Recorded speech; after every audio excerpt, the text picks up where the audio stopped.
So yun, hello guys. So good day sa inyo. So panoorin mo to, kailangan mo to. Anong oras ka dapat mag-post sa sa Facebook wall mo, sa Reels, sa kahit anumang post na ginagawa mo, kahit sa YouTube yan, sa TikTok or anything else, kahit saan. Ito yung perfect time para mag-post ka. Umaga 6 a.m. to 8 a.m.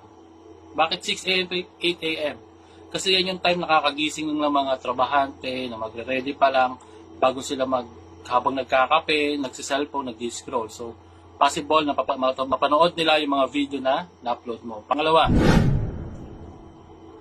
12 noon to 2 p.m. Kasi yan yung time na break time ng mga trabahante. So, possible din na mapanood nila yung mga video na in-upload mo kahit saang platform pa yan. And pangatlo, 6 p.m. to 9 p.m. Kasi yan yung time na nag-out na yung mga trabahante. Ibig sabihin, mag-i-scroll na naman yan habang nasa jeep, di ba? Nag-i-scroll habang nasa bus. Nag-i-scroll yung mga yan. And lastly, midnight snack. Ano oras ba yung midnight snack? 12 a.m.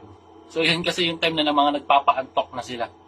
Kaya for me, yan yung mga time na perfect na mag-upload ng mga video kahit saan pang platform. So follow for